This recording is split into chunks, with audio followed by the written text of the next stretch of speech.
I lost my screen. Good evening. It is January the 16th, and this is the City of Lebanon Plan Commission meeting. We will call this meeting to order at 7 p.m. Kelly, will you call the roll? Okay. Corey Koontz. Here. Dan Bayshore. Here. Diane Scott. Here. Kevin Krulik. Here. Brian Tandy. Here. Keith Campbell. Here. Heather Schaller. Here. Rebecca Stanton. Absent. Lori Gross. Here. Okay. I will entertain a motion to approve the minutes. Assuming everybody's had a chance to read them and there's no objections. I make a motion, we approve the minutes as written. Okay, all those in favor say aye. Aye. All those opposed say nay. Nay. Okay, minutes are approved.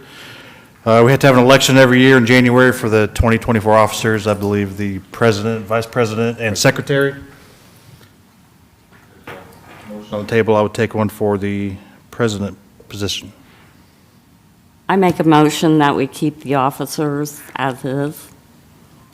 Okay, and that is myself as president. I believe Corey the vice president, and secretary is Kelly. Yes. Okay, is that a motion? A I'll second it. Okay, all those in favor say aye. Aye. All those opposed say nay. The officers are elected. Thank you. Officers? Commissioners, better yet, but moving on. Old business, this was continued from the December 18th meeting, as docket 23-83. U.S. Cold Storage is requesting a development plan for approval for a 223,000 square foot expansion located at 415 South Mount Zion Road. The property is zoned planned business industrial. Ben, will you tell us about that, please? Good evening, commission members. I will give you a good overview here of the project, walk through some of the information in the staff report and the recommendations, then turn over to the applicant to tell you a little bit more about the project. If they want to pull up the screen here, and this is the existing site as it sits today. Mountain Zion Road is on the north here, Edwards Drive is on the west. The main entrances for the trucks is here on the north side off of Mountain Zion Road, then you have a secondary employee access here on the west.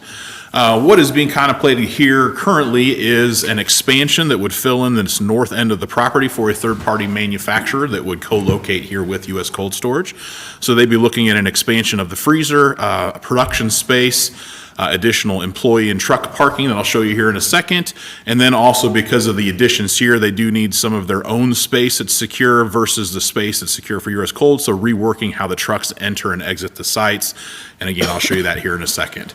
Again, as Brian mentioned, this is a little bit over 200,000, about 230,000 square foot expansion to the building, and includes those other improvements that I mentioned. So let's move forward here. You're not going to be able to see much detail here, but I kind of give you an overview. This light blue here is what's existing. And then what's dark blue here is the freezer expansion. What's in this greenish color would represent the production space. And then what you see here, if you recall, that there was truck parking that extended north through here. So they're reworking a little bit so that the truck parking actually goes to the west. And then this darker gray up here would then be the new employee parking for the third-party manufacturer. And then there's some additional employee parking that's added here for U.S. Cold Storage. And then in terms of the way the site works here, whereas you had the entrance that kind of came directly off of Mount Zion Road and into the site here to the east, now they've created a lane that runs down this west side of the site. It's actually 3 lanes of entrance for trucks. So they actually created additional queuing spaces from what they had, which is great because it's a pretty active site. So that you have the guard shack here at the south end of this drive running into this truck parking area associated with U.S. Cold Storage. And then as opposed to before where all the trucks then were exiting the site out here on South Mountain Zion Road, they're actually going to have trucks run through the site and then created a new exit out here on Edwards Drive down at the southwest corner here. So trying to get entering trucks and exiting trucks to different locations so they're not interacting with each other at the north end of the site. In terms then of trucks bringing materials for input into the production, there is some additional space here at the north end of the site where trucks can enter the site, turn and back up into dock space that I'll show you when we get into more of the site plan here on the north end of the building exit. This is not near as regular in terms of the number of trucks up here as you will see coming and going from the warehouse. That's why the space is a lot smaller. I think there's only 2 or 3 docks up here, so this is not something where you're going to see 10, 20 trucks a day. This is a truck here and there throughout the week. So that is just a quick overview of the improvements. You got the 230,000 square feet here. changes to the entrance and exits for the truck, additional employee parking spaces in a couple different locations. So let's go into, this is landscaping now. I'm going to have to, let's just go to the next sheet and zoom in. So in terms of landscaping, for those that are familiar with this site, there is a pretty significant amount of landscaping along both Mount Zion Road and Edwards Drive screening that was required previously as part of approvals for the truck parking and truck storage. So much of that existing landscaping will be maintained and in fact augmented in some locations, which you'll see here. So this on this north side, there is some landscaping that will have to be removed just to accommodate the construction process.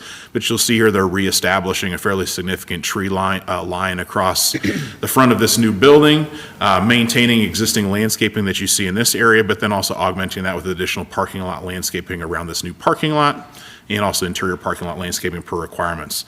They're also going to be augmenting existing landscaping along Edwards Drive in this area you see here, representing some additional tree plantings along both of these areas. So again, what they needed to do in making these changes is still meet the requirements from those previous variance and development plan approvals with some of this landscaping, but then also meet any parking lot and buffer landscaping requirements of the current ordinance. So that's what they've done in this case is augment some of the existing landscaping where they could, and then also provide that parking lot landscaping that you see here. Let's go to the next sheet. And you kind of see the south end. This is the additional parking lot area that they're adding for U.S. cold storage. And you can see the trees and shrub planting requirements that's provided there, as well as augmenting some of the Edwards Drive frontage with some additional landscaping where there is some, in fact, most of this may be existing landscape if I'm not mistaken. So again, looking at providing some of that additional landscaping on that new parking lot that's required by ordinance. And then let me run, a little bit too far. This is a rendering from the northwest looking southeast at the new expansion. So kind of in the background here, you see the existing U.S. cold storage facility. The new building that would be built, 200,000 square feet, maintains the same architecture of that existing building, meets all of the applicable requirements for a building of this type. You can see here right in the very foreground, this would be the employee entrance for the third-party tenant. You can see in the very background here in the top left, you can see a truck that's backed into the dock space for that new tenant in that northeast corner of the building that I'd shown before. So that gives you an idea what the building looks like. I think I've had a couple more that are just two-dimensional renderings here. So this shows the west side of the building. So these would be truck docks for the new warehouse. There would be, this part of the building would be more the administrative front office. Give you an idea what that looked like. And then this would be the north side of the building here facing Mount Zion Road, and there's that truck dock area that I mentioned. There's just a couple of dock doors and a couple of drive-up doors, so it's not a significant amount of trucks coming and going from that north side. So that's a quick rundown of the project. Let me just run through the staff report, make sure I didn't miss anything. Again, we've got some technical advisory committee comments that were highlighted in here that they're working on. They've addressed many of those already, that they'll need to finalize those prior to receiving any building permits. Did walk through all of the zoning standards. It's plan business industrial, so walking through lot sizes and frontages and setbacks and everything that they're providing on site does meet all applicable development standards except where approved by variance. We did a quick review of the parking. I showed you where those are located. Parking requirements for industrial buildings like this are 1 space per employee on the largest shift, plus 1 space per vehicle used in the operation of the warehouse. And the calculation based on the shifts for the third-party manufacturer would be 107 spaces. And you can see there they've provided a total of 178 parking spaces just to accommodate shift changes. And then also 46 additional truck spaces to accommodate those additional trucks used in the operation. I certainly won't show you the lighting plan and the photometric plan because we won't be able to read it at this scale, but we have reviewed all of that and ensured that it does meet all applicable standards related to the foot candle measurements along the property line. I did walk through the landscaping plan and shown where they do have meet all of the applicable landscape standards. And in terms of signage, right now, in fact, the The third-party manufacturer is still a confidential project, so there's no signage shown on the building. They're looking at putting some wall signage on one elevation of the building and then additional ground sign to identify that user out on Mount Zion Road, and then everything else would be directional signage for trucks and employees, et cetera. So from what we've seen from the general signs that are being proposed, it does meet all applicable sign standards, and then we've walked through the architectural standards for the building, and it does meet all standards and adheres to the designs of the existing building. So with that, in review of the development plan as presented, planning staff finds compliance with the UDO and recommends approval of the development plan contingent on the following condition, and that would be that the applicant adequately adjusts any remaining City of Lebanon Technical Advisory Committee comments prior to application for any permits for construction. With that, I'd be happy to answer any questions. Thank you, Ben. Are there any questions for Ben? Yes? Would the applicant care to step forward?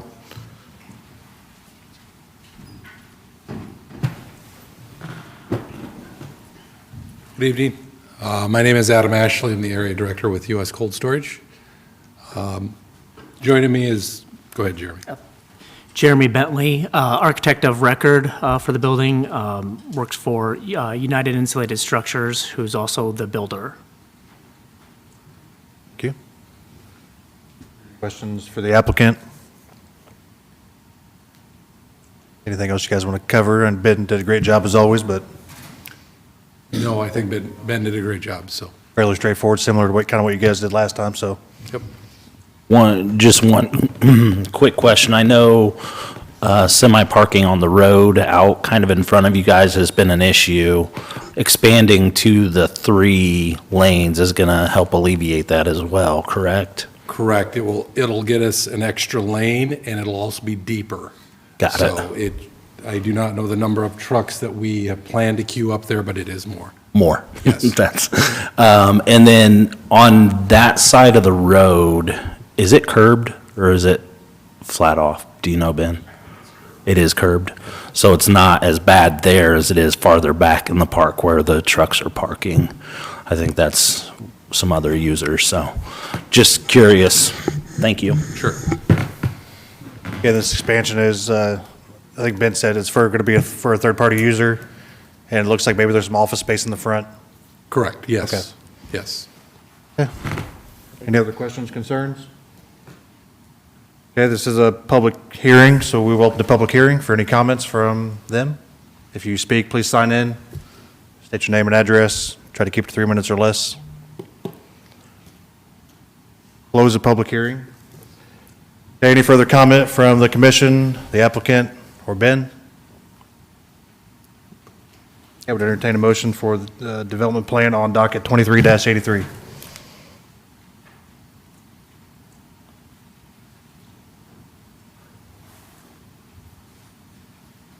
I move we approve the development plan docket number 23-83 with the only stipulation of addressing all of the outstanding TAC comments. Okay, got a motion and a second. All those in favor say aye. Aye. Aye. All those opposed say nay. Okay, development plan carries. Thank you. Thank you. Moving on to another continued agenda from the December 18th meeting is docket 23-90. McKinsey Investment Group is requesting a development plan approval to construct an addition to the facility located at 1334 West Main Street. The property is zoned industrial district. Ben? All right, let me get my information pulled up here.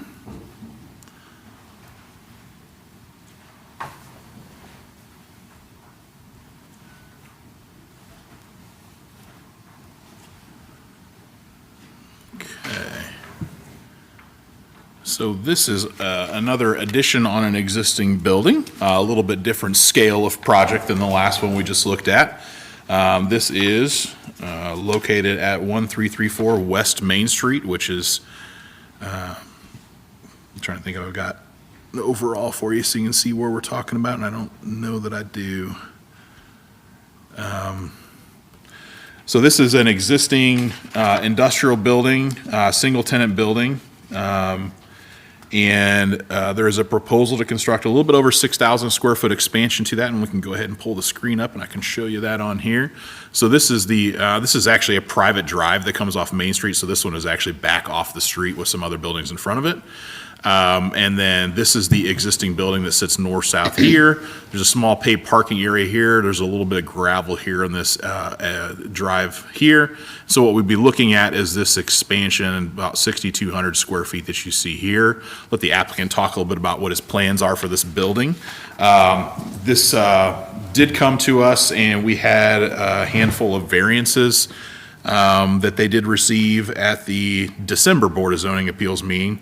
One of them related to parking lot perimeter landscaping. They are going to provide some parking lot landscaping, but just won't meet the letter of the ordinance because there's some additional, some existing landscaping there, and they're just augmenting that. Second is parking area curbing. So this property sheet drains currently, and so essentially they'd just be allowed to keep the parking lot the way it is currently. Subject to them paving any remaining gravel parking areas. So they will be paving anything that's gravel now, so that it will all be asphalt as a condition of that approval. On the interior landscaping, you can see this is a very small parking lot. There really isn't a whole lot of area where they could do interior parking lot landscaping. So again, just allow them to keep the existing conditions there. They did receive a variance on that. And then this site is zoned general industrial, which has 100-foot front setbacks, 50-foot side and rear setbacks. The existing building doesn't meet any of those setbacks currently, so they did receive variances on the building setbacks to allow the current building to remain as is and allow them to construct the addition as you see proposed here. So just walking through some of this, again, as I mentioned, you can see the building expansion here. I'll show you some elevations here in a second. This is a single-story metal building, and so really what they're proposing to do in terms of expanding is maintaining the exact same type of building, which in the general industrial district is permitted. The other improvements they're making, as I mentioned, they will be paving the parking lot area and then also adding 3 trees along this frontage to meet the conditions of their variance approvals. In terms of staff comments, in the staff report, it has gone through technical review. In terms of development standards, this is one of those lots where it doesn't really meet any of our development standards, but it is a legally existing non-conforming lot. And so other than the variances that were approved, it does meet all applicable standards. In terms of parking, again, like the last one, this is an industrial building, so it's 1 space per employee on the largest shift. And so there are 8 existing spaces roughly for the tenant in the current building, and then any additional spaces will be provided if needed for the prospective tenant. So there is not a tenant identified for this new building, and so they would just have to identify spaces as needed for that new tenant once it's identified. There is no additional lighting plan for this site as part of this project, so there is not a lighting plan. In terms of landscaping, again, I kind of mentioned that they're adding some parking lot landscaping as part of this project to meet the conditions of their variance approvals. There is currently no additional signage proposed because this is a speculative building. If at some point that that tenant does decide that they want a sign, then they'll just have to go through the typical sign permit requirements of our ordinance. And finally, in terms of architecture, as I mentioned, this looks very much like the building that's out there now, and I have some photos of similar buildings. It's not the exact building, but as you can see, it is a pre-engineered metal building with a couple overhead doors and a couple entries. And there are just some example photos just to give you an idea. It's the standard metal building. So it's kind of what you expect for this type of building. Again, it's very similar to what's there now. And this is a building that doesn't actually front on Main Street, so it's kind of tucked back in there a little bit, so it's not visible for any one of our main streets. So it does meet all applicable standards of the general industrial zoning district, and with that then, staff does find compliance with the Unified Development Ordinance requirements and recommends approval of the development plan, contingent upon the applicant adequately addressing any remaining TAC comments. With that, I'd be happy to answer any questions. Thank you, Ben. Questions from the commission? Where is this located? I'm just Yeah, looking let at me- my bearings. Drive goes back to Boone Beverage, right? Yeah, and the old tennis Oh, club is okay. back there. It's right, Gotcha. it's, Okay, so there's no homes around, it's no, not no, like it's, affecting any, okay. yeah, I think you probably could see it from Main Street if you really looked hard enough, but it is tucked back behind another building. Okay. Between that and the old tennis club. And just for clarity, this is located outside what we would call the gateway? Yeah, it is not in any overlay district. Okay. There probably isn't even a Google Street View because it's not actually a street, but.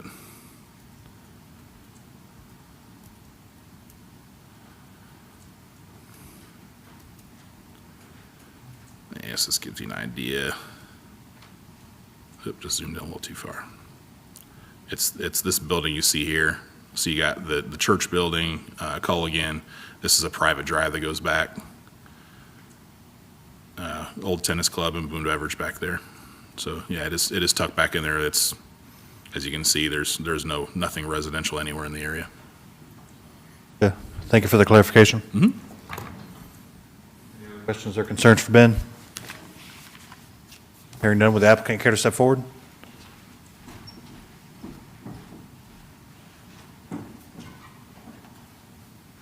Hello, my name is Mark McKenzie, and I'm the owner of the building. You have any further comment about the project? I know Ben does a good job, but, Ben covered it very well. okay, thank you. Any questions for the applicant? Seems fairly straightforward. Thank you. All right, thank you. This is a public hearing.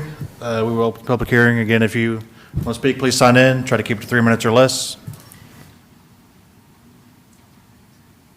Nobody? Okay, we'll close the public hearing. If there's no further comment, questions, entertain a motion for the development plan on docket 23-90. I'll make a motion to approve the development plan contingent on the following conditions. That would be that the applicant addresses all TAC comments. Second? Okay, got a motion and a second. All those in favor say aye. Aye. All those opposed say nay. Okay, development plan carries. Thank you. New business, docket 24-2 is an update to the Unified Development Ordinance and Zoning Map. Ben, do your thing. All right. Little roll. I'll try not to steal all of our consultants' thunder. I'll give them some things to talk about here in a moment. You're getting paid the same regardless. That's true, yeah, as far as they're concerned, yeah. All right, well, we did, Bottle of water. what's that? You might be reading a while, you got a bottle of water. Well, I do. I'll go grab it if I get through it. So I'm not going to read you the 400-page document. So if you're hoping for that, I'm sorry to disappoint you. But what I will do is kind of give. I know we talked about this a couple of months ago, but just give you a little bit of background again. I've been with the city now about 7 years, and I've used this ordinance for about 7 years. And we're just at a spot where there's a lot happening, and you're seeing where the ordinance, it doesn't work quite the way you want it to. We found places where the information was duplicated and it was contradictory. And really looking as we move forward, we see that there's a lot of things coming our way. So we wanted to make this as user-friendly as possible for both myself and staff, but then also for people that need to be able to interpret this and figure out what it is that they can do with their property. Same thing for investors. So we wanted to make sure really to look at how we could update this, refine this, but then also make sure we're still getting quality projects. In fact, really raising the bar. The same kind of also creating design flexibility so we're not getting the same thing every time it comes to you guys. So really giving some flexibility to how things are designed, but making sure it's really high quality at the same time. So with that then, we did a pretty significant overhaul of the UDO. Some of the information was carried over from the old UDO, but then a lot of it was significantly updated and changed. The biggest thing being is that all the zoning district names are going to change. So for all of you that just figured out what they all were, we're going to change them all on you. And then also change how we do standards related to those zoning districts. I'll let Brian and Laney talk about that here in a second. The other component of that, in addition to updating the Unified Development Ordinance text itself, is also to update the zoning map, which we needed to do since all the zoning district names changed. We really didn't change anything significant in terms of the actual content. So if it was residential before, it's still residential. We just translated it to a new zoning district. And I'll show you some of that here in a second. So those are the two components of the update. In terms of the process, this is one similar to other ordinances like rezones where it comes to the Plan Commission first. We hold a public hearing at the Plan Commission with all the public that came tonight to hear about Unified Development Ordinance. And then the Plan Commission provides a recommendation that is forwarded then to the Common Council, who then adopts the updates via ordinance. So that is the process that we'll be starting here tonight with this first meeting, where we'll be requesting your recommendation. So just to walk through, I'll just quickly go through the sections of the ordinance, and some of this is in the staff report. The first section is the general provisions, where it talks about how to use the document, initial annexation process, and it addresses non-conforming uses. Very similar to what was in our current ordinance, just carried over. The second one is zoning district, and this is where a lot of the significant changes are made. Zoning districts have been renamed, and the associated development standards have been reworked to make them easier to enforce and also allow more creativity in site design. And so what I'm really excited about is the way we've structured this. Is it should eliminate, I would say, 75% of our PUDs that come. Most likely they'll be able to rezone and be able to work within the standards of the residential zoning district, as opposed to having a set of standards for every one of the PUDs. And that's where it's going to become much more user-friendly for us on the back end. Right now, when we have a new home come in, we have to go look up the PUD standards associated with that specific neighborhood, which could be different than the neighborhood right next to them. So what this will allow us to do then is just say, okay, it's R3, here's the standards. It's the same no matter which R3 neighborhood you in, but the way that the standards have been written, they can all be R3 and all be completely different neighborhoods. So, but it allows us on the back end to not have to reference the PUD ordinance every time something comes in that's in that neighborhood.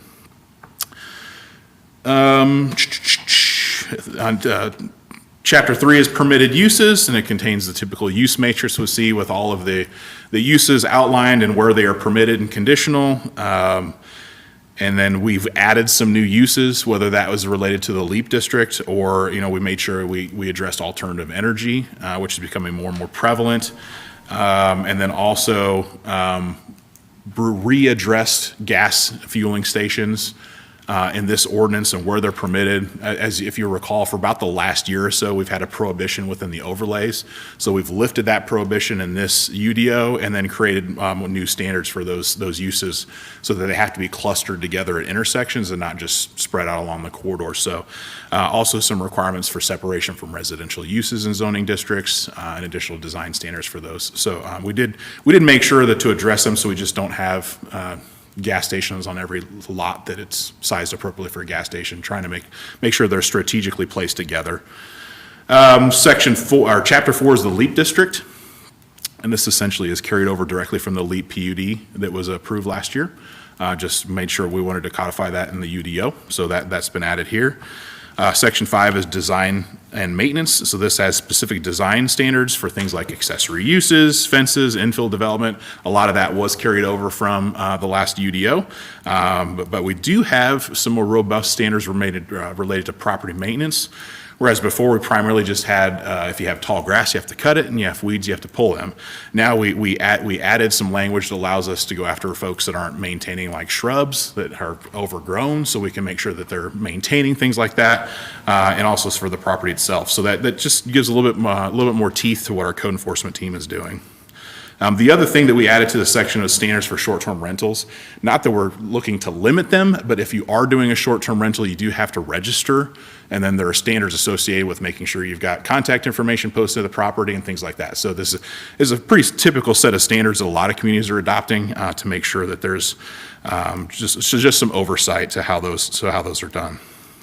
Chapter 6, landscaping, lighting, parking, and signage. We do have some changes there that we've updated the signage ordinance to make sure it addresses all of the recent court cases, and then also change how the ground sign sizes are calculated, and then cleaned up our landscape standards, where right now we have some standards where you have to almost lay landscaping on top of each other, where if there's a buffer requirement, then you have to put that in. If there's a parking lot landscape requirement, you also have to put that in the same area. So we've made sure that we're not duplicating the landscaping standards, cleaned it up a little bit, whereas right now we're having a lot of variances come to the Board of Zoning Appeal relating to landscaping in some of those areas. This will make it a little bit cleaner as those are coming in.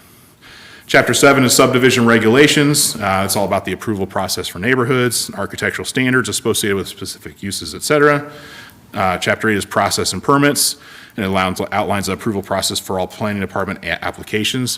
One I will point out is we have essentially development plans have become an administrative review process. It will still go through technical committee, but a public hearing is not automatically required. There will be some that we will still bring that are larger projects, probably some things that are more eyeballs on them. So like LEAP district projects will likely still come to the Plan Commission. But like the application we just did on Main Street, that's a pretty straightforward project, and we can review that and approve that administratively as long as they can meet all the standards and don't have to vary from something. So there is the ability for us to be able to do administrative review and approval of development plans and not require everything to come to the Plan Commission or public hearing. We're still working out procedurally how we want to make sure the Plan Commission is still informed of projects. So we may do still like a director's report or an executive summary of any projects that have been applied. So you're still aware of what's coming. We just may not go through a full public hearing process for every one of those. The final two, Chapter 9 is administration and enforcement. So again, talks about roles of all the boards and committees like yourself, and then also enforcement processes. And then finally, Chapter 10 is the definitions section, which is everybody's favorite with all the relevant terms and definitions. So that's just a really quick overview of how this is organized. Again, really tried to clean everything up so there's not duplication, streamline a lot of things, try to make it easier for us to enforce, but then also easier for people to use. I will quickly pull up the zoning map, and it's going to be of a scale that it's going to be really easy for you to see if they want to pull that up on the screen. Light gray is LEAP. Dark gray are any existing approved PUDs. Light purple is now light industrial, which is formerly PBI. This dark purple is general industrial. And then it'll get much more difficult to see, but we do have, I'll zoom in on, I probably am stealing some of Brian's thunder at this point, so in terms of the zoning districts. This kind of shows you the legend. So now we have R1 through R6 in terms of our residential zoning. R1 would be like SF, our lowest density classification now. R6 would kind of be like our multifamily zoning district. But what we have now is we have single-family residential zoning districts and we have multifamily, and you can't do single-family in the multifamily district, and you can't do multifamily in a single-family zoning district. What this does now is in R1, it is a single-family residential zoning classification, but as you move up in classifications, additional residential use types are permitted. So like in R3, you can do townhomes. R6, you can do anything from single-family all the way to multifamily. So what it does then is rather than, again, having a PUD so that you can do single-family homes with townhomes, now that you can request a rezone to say like R4, that would allow you to do both residential types, but then have standards associated with those. The other change here is that rather than going by minimum lot sizes, we're going by densities. So for example, right now, if you've got a 90-foot wide lot, the lot widths can be whatever they want, but you're based on a density. So right now, if you have 100 acres that you're looking to develop in a residential zoning classification that allows 2.4 units per acre, that you can do 240 units. If it's zone R6, that could be 240 apartments with a whole bunch of open space, or it could be 240 single-family homes that are spread out a little bit more. So it allows for some design flexibility to be able to use different residential product types, and what you'll end up with is if they want to do small lot size, you're going to have a whole bunch of open space, or you could do larger lot sizes and really develop out. So it really leaves some flexibility up to how the neighborhood wants to develop based on the market and based on the product types they're proposing. So that just gives you a quick rundown. And again, like I said, we didn't really look to change any of the zoning classifications. It really was just transferring them over from what they are now to what makes sense in terms of the new zoning district. But just did want to make sure for the public hearing tonight, we've at least kind of gone through the zoning map a little bit too. Once this is adopted, then we'll have to make sure we've got maps printed out for our office, and then we'll have a process by which we can update this a little bit easier than we do now, because we didn't have the technical capabilities in-house to update our current zoning map. So essentially what we did is we had a 10-year-old zoning map with a list of rezones on a piece of paper attached to it. So we're going to make sure moving forward we have the ability to make those updates so everything's proper moving forward. So with that, I will turn it over to Brian and Laney. And Brian's just going to highlight a few things that I've kind of already talked about briefly, but he'll just go into a little bit more detail for you. Good evening. I'm Brian Stumpf with Civic Blueprint. With me tonight is my partner and wife, Lainey Stumpf, and Rachel Christensen with HWC, who we're partnered with on this project. Was not able to be here this evening, but our companies work together to create this ordinance. Really, it's a special privilege to me, as Lebanon's a hometown for us, and to be able to be engaged in the community and help out has been wonderful. If we can jump to the presentation, let's see. One of the things, Ben did a great job. Did steal some thunder. That's okay. That's okay. But why update the UDO? The funny part about the updating the UDO, it's obvious now at this point with the change that's happening in Lebanon. LEAP wasn't even on the horizon when we began this process. It was just like, okay, we see what's happening. We see growth coming this direction. And really, if I could sum up the UDO, it's how do we put the city more in the driver's seat on what's happening? When we started this process, we were talking about all the different PUDs that are coming through, often for very simple things, but it's still forcing an ordinance. Having been in Ben's shoes before, it is tough. Someone calls, what's my setback? I don't know, I've got to look it up. There's no easy way to do that. And so this ordinance really looks at how do we begin to streamline the process, streamline our regulations. There's duplications. There was an element of Easter egg hunt in the current UDO, trying to find standards that were here or there. What you may have picked up when Ben was going through the different chapters is the ordinance is organized to where you begin with what are the uses.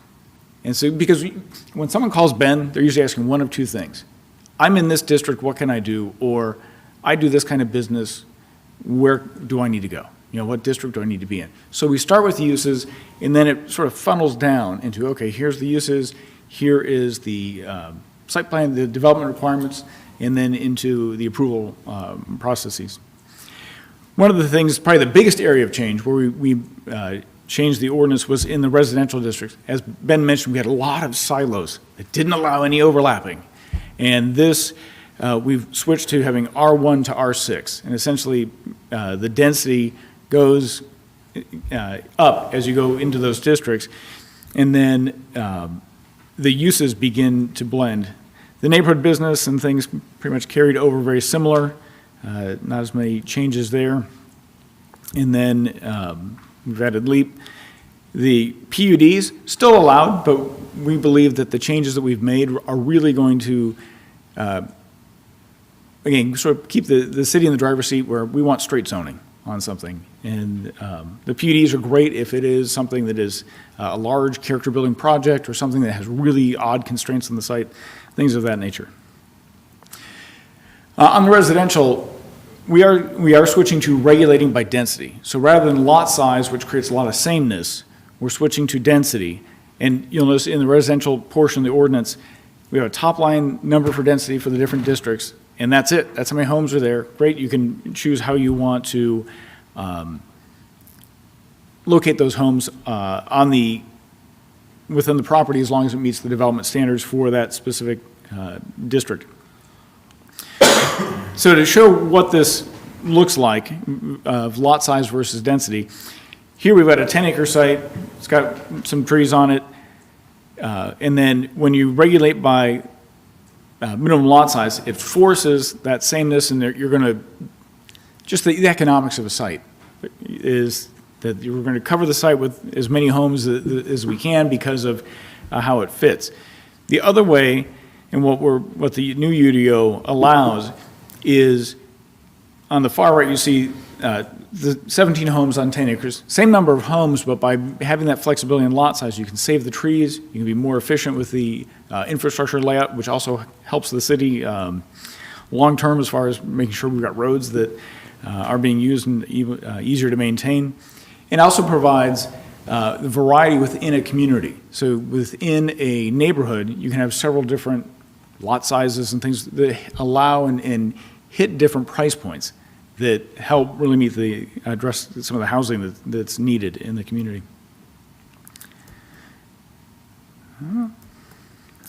So sort of some visuals of what this looks like. On the left, you'll see something driven by minimum lot size. And all the lots are the same, not a lot of open space, a lot of lots backing up. On the right, you see, having that flexibility in lot size, you'll see there are some like townhomes or smaller lots over to the right, then you've got lots to the left. It allows you to have the open space in between the communities, sidewalks and pathways to connect and really create more enhancements and really hit those, provide those quality of life elements that people are seeking in neighborhoods. Likewise, one of the other unfortunate things when it comes to minimum lot size is that open space tends to become a little bit of an afterthought. And by having that flexibility in the lot size, as you see on the right, it encourages preservation of the trees. We have language in the ordinance encouraging the preservation of trees, and it's those elements like that that help maintain the character of the property and really help create interesting communities. It's been mentioned, we have, as not only are we increasing in density as we go from R1 to R6, but you'll see that single-family dwellings are now permitted in all districts, and then we begin to phase in other uses. So most ordinances tend to have this gap, single-family detached homes and apartments, and it doesn't address the other, really, lifestyle options that people are seeking. And so this addresses single-family homes, duplexes, bungalows, townhomes, smaller apartments that may be a good infill, and then your larger apartment complexes. So you see where those are permitted, and we've allowed in certain districts, you'll see the C on there, we've allowed those as conditional uses in different districts. Some uses, so for example, in the R2, a duplex might be appropriate in the context and would need to get a conditional use approval from the Board of Zoning Appeals. Likewise, we do set standards for the lot frontage and the home size that is in the residential districts. So here's that top line number for the density. So 1.75 in R1 all the way up to 22 units an acre. That would be some of the larger apartment complexes you see. And so we're really providing that flexibility, but still identifying or making sure that we have standards for, based on the type of home you're doing, what needs to be done for lot frontage, road frontage. Hand in hand with that are the architectural standards. We want the neighborhoods that come into Lebanon to look great, and we have standards to do that. So first we look at architectural diversity along the streets. So the building facades along the public streets need to vary in their elevations, in their color. So we have standards that do that. For the building itself, we look at the articulation of the buildings. We had somebody summed it up really well of no beige boxes, where it's all just, and so there's articulation in the building, and that creates that visual interest in architectural character. A key element is the exterior variety, where we have to have at least 3 different colors, materials, or patterns. And so this is one that when we had it's got to be X amount of brick, that begins to create a certain sameness. And it excludes things that people are interested in, such as a modern farmhouse style. And so this allows that flexibility, so you've got good architectural character and good variety. And finally, on corner lots, that side of the building, we want to make sure that has enhanced architecture as well, so that it reads just as well. We don't want a sort of nondescript side. It needs the character from the front needs to wrap around to the side of the building. Other noteworthy items, we do have design review standards for infill and downtown sites. So we are looking at this extra little, I'll say layer is the wrong term, but there's some standards that help to make sure that what is happening is compatible with the rest of the neighborhood in these sensitive areas. We don't want something that looks like, we've all seen it, where something, it looks like, did that fall out of the sky? Did they not know they had neighbors next to them? And it just does not fit. So this gets into building massing and some of the other elements. So we don't want sameness, but we do want it to be cohesive and look like part of the community. As been mentioned, we did add property maintenance standards, something not normally in a zoning ordinance, but it's one of those things that we are tending to do that with the clients that we help, just because of the third bullet point here. We've enhanced the enforcement tools available to the city. And so now we have a ticketing process with enforcement through the city court in the UDO. And so often, like many others, where great, you can sue somebody, it's very time-consuming and so forth. When I've had to fill in Ben's shoes, when we had a ticketing process, you send a warning letter, and that doesn't work, they get their first ticket, and it's, small fine, but it's like, it gets their attention, and it gets it resolved quickly. So that's one of the tools that we've added into this. And with that, I'm happy to answer any questions you may have. Thank you, Brian. Any questions for Brian? I have one question. I have a question too. Go ahead, Keith. My question is, how are we going to let the homeowners know what the new things are? You mean as far as about the property maintenance? Yes. And so forth? Those standards go into, they will go into effect when it's in, that will really be more of an When they get administrative. the warning? Yes. Yeah, that's where we start out. We identify in the enforcement process a warning. How long do we give them after we give them a warning? Ben? In most items, it's seven or 10 days, depending on what the issue is, but I don't think that's really changed from our existing ordinance. So we would send them basically a letter indicating that we've determined there was a violation on the property and give them, it's either 7 or 10 days, depending on what the issue is, to correct that issue. Do we send those things registered mail? Yes, we're So required we to. know they got it? Yep. Okay. Yeah, we usually send one registered, we send one regular mail, and sometimes we drop one off at the door too, depending on what it is. My question may be more for you, Ben, possibly, I'm not sure.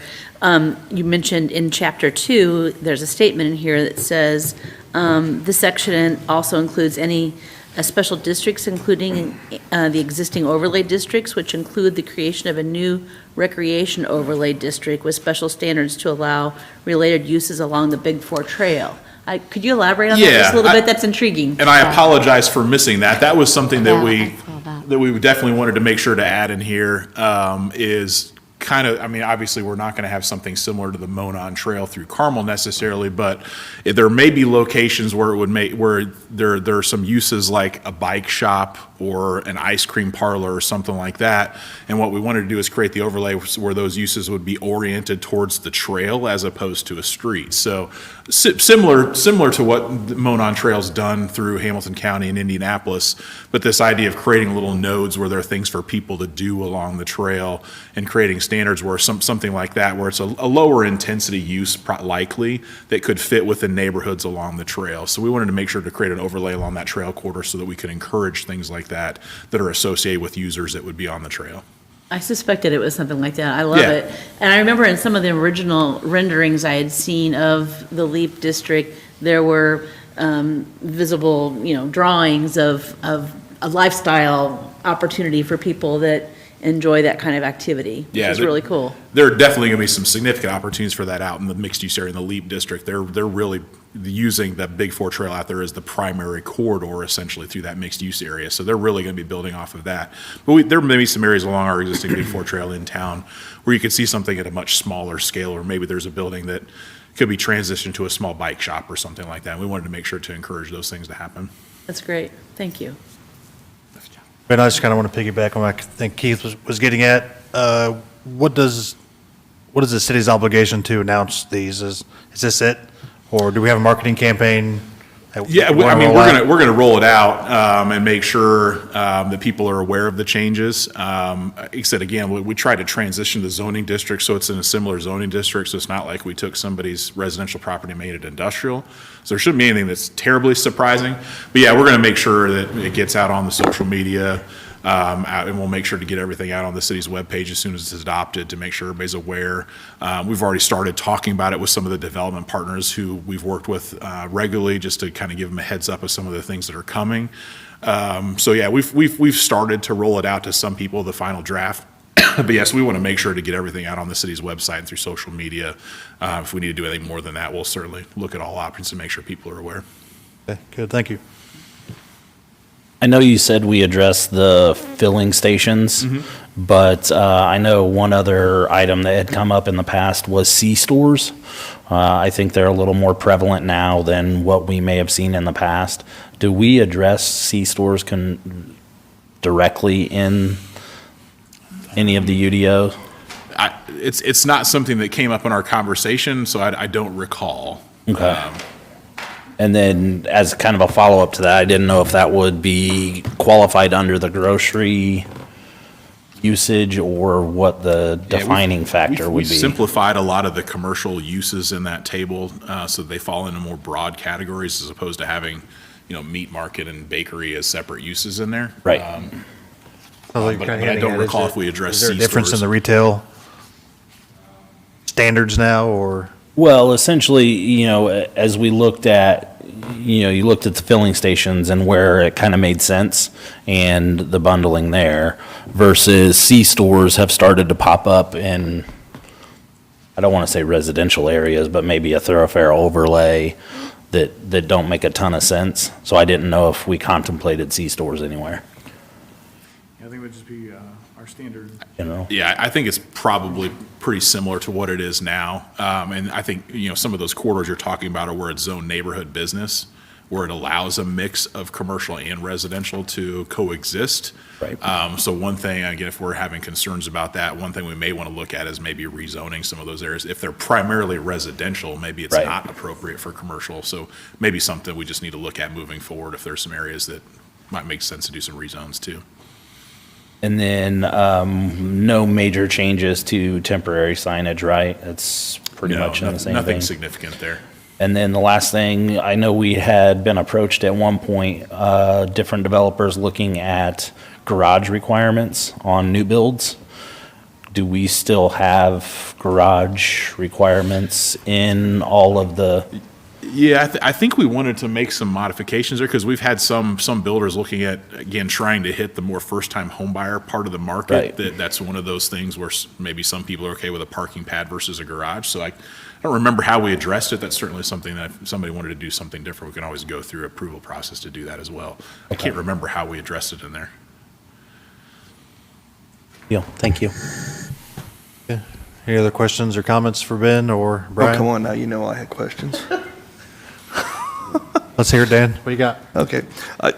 So with all the residential zoning, so he gave the example like 17 houses per acre. I mean, is it still an option for developers to come in and just build to the old standards? Kind of like, they could spread them out, larger lots, everything else like that. Yeah, I think that's the point of the way we set it up is so there's a density requirement. So if it's like I mentioned, 100, you got 100 acres and they're at 2 units per acre, so they got 200 homes. Okay. They can either make really large lots if they want to and fill up the whole property, or they could do a mix of single family and townhomes and then have more open space. So what we did is if there's somebody that wants to do large lot, large home residential, they still could within that density requirements. If they're looking at multiple product types, they can change it up. So that way we allowed the ability for there to be flexibility on the type of product types that could go in there. They're just, as long as they stay under that umbrella of the density, they can look at different product types. I just kind of looked at that because, I mean, if you have a lot larger common areas, then obviously there's going to be a need for HOAs in the area for maintenance, and then their prices go up. There's right, always yeah. going to be a need for HOAs. Yeah. It's just there's a need for more.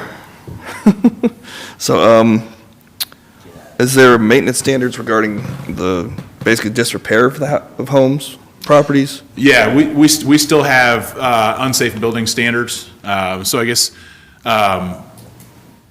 when it rises to the level of unsafe based on Indiana code. So if there's materials missing, broken windows, so if Gutters missing, if somebody falling needs to off. paint their house, that's not going to be Yeah, no. addressed in the unsafe building standards.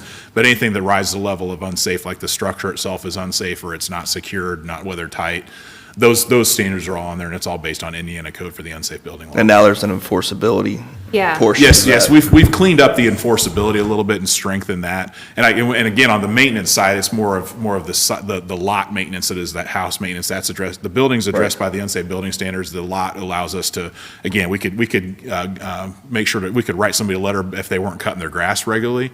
But there was always a question about what was a shrub versus what was a weed, and how do we maintain those things. So now it's just clean up and say, look, you just got to maintain all those things based on an industry standard for landscaping maintenance. So Also covered furniture in the porch, travel trailers in front, boats. That's still in our Parking on the city sidewalk. code, yeah. Yep. That all it irritates me. That's your list, huh? The penalty schedule that's set right now, I mean, is that still up for change? Yeah, but essentially, right now, it just has a maximum penalty, and I think what Right. we're likely going to do now, we have a judge, is we're going to sit down and work with him to come up with a penalty schedule. So like if it's a first-time offense, it's this, if it's second time, it's this. Because what I want to do is I don't want to fine somebody $500 and then they appeal it to the judge and he reduces it $200 every time. Right. So we want to come up with a schedule that he is comfortable with, so that that way we're not having appeals every time and getting them reduced. So there is a top end for the penalty per day, and what we're going to do is work on a penalty schedule within that and say if it's a first time offense, it's $250. The second time offense, it's $1,000 or whatever the numbers are that make sense. Yeah, and I was just thinking it might want to be broken down further by ownership or property use in some case. Like commercial properties may have a different penalty schedule than residential properties. Yes, that's And also very possible too. And Let's also figure that out. non-owner occupied residential properties. Kind of what thoughts I'm thinking here. Yeah, I don't know that I would want to differentiate between rental versus owner occupied necessarily, but certainly residential versus commercial. But yeah, again, I just want to make sure that it's something that's enforceable by the judge. Yeah, I have a question, what you said. As a homeowner, that's one thing. But if you're the renter For profit. and the guy that owns where I'm renting, Right. it's his responsibility or hers, Yes. whoever owns it. Correct, to pay the Yes. penalty, yes. And- You both get notified, that's how it is actually That's right now. right. But I'm saying the owner is the one that should be held responsible, Absolutely. The funny not thing, the tenant. the funny thing about that is, I've seen it happen where it is, the owner gets the penalty, but if the penalty's low enough, what does he do? He passes it right down onto the renter. That's why this has to be structured right. And the penalties have to hurt the owner of the property. Right, I understand that. That does seem fair what you're saying, because obviously, and it probably didn't do something. Right.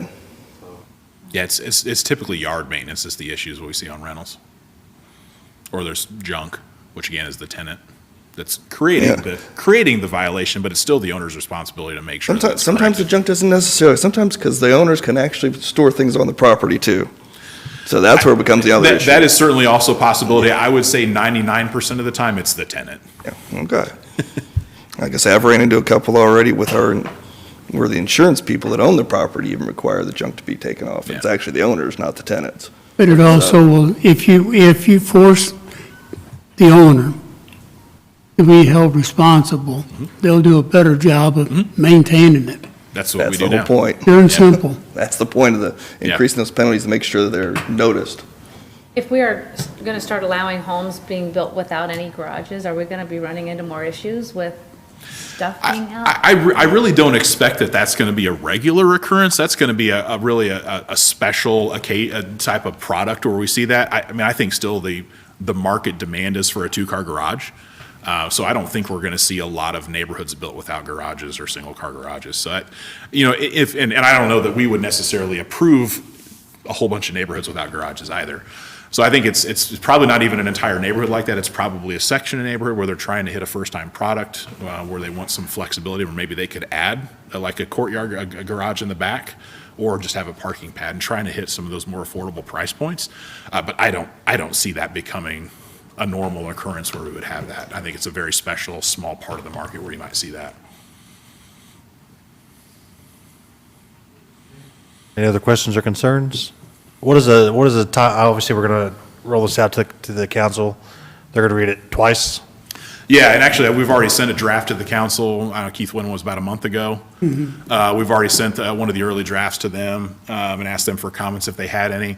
But yeah, this would be similar to any other ordinance. There would be two readings of the ordinance at the council. So we'll have a couple opportunities for discussion there as well. So this will be introduced next Monday evening, and then the second time in February. Yeah. Actually, I won't be here. So I guess the citizens could expect to start receiving violations, and then obviously not planned. Hopefully they get some warnings or whatever, but probably springtime. Yeah, I don't think the people. way we enforce things is going to change. I mean, just so you know, we get about 98% of the letters we send out, it gets corrected. So Nice. we're getting good response now. It's just those 2% is the ones that everybody knows. And if they're So- not paid, does it become a lien on the property then? Yes. Okay. There's still an app an app for that. I'm going to say it, but Yeah. there's an electronic form Yep. to file. Okay. Yep. All right, any other questions, concerns? Ben or Brian? Hearing none, I'll look for a recommendation to the council. Need to do the public hearing Oh, we got to do first. a public hearing. We'll open it. You sign in, keep it to 3 minutes or less. Close the public hearing. If there's no further comment, I would entertain a recommendation to forward to the council. I'll make a motion that we forward the updated Unified Development Ordinance and Zoning Map to the Common Council with a favorable recommendation. Second. Okay, got a first and a second. All those in favor say aye. Aye. All those opposed say nay. A favorable recommendation carries. Ben, any further business or comments? Just maybe a comment that thank the commission for reviewing this. I know this is a beefy document to go through. And one thing I will say is even once this is adopted, this is still going to be a work in progress. I was just talking with Brian and Laney before we started, and I've read through this probably 3 or 4 times, and I come up with 50 comments every time. So we're going to have to use it and figure out whether we wrote it the way it should be written. So you may see us coming in for some text amendments to try to massage this, but again, thank you for your work on this, and we're really looking forward to getting this adopted and start using it. But I fully expect that we're going to be massaging this over the next couple of years to get it exactly the way it needs to be as we start using it. So, but thank you again. Given our growth and changes, I suspect you'll have lots of opportunities to practice. I do think we're going to have a lot of opportunities to test this. Yeah, absolutely. Absolutely. Thank you to you and Brian and his team for your purposeful planning. Yeah. This is a great And if start. there's no other business, Motion to adjourn. or we don't be too fast, okay? Second. Second. Okay, all those in favor say aye. Aye. All those opposed? Okay, our next meeting is Tuesday, February the 20th. We'll see you then. Good night.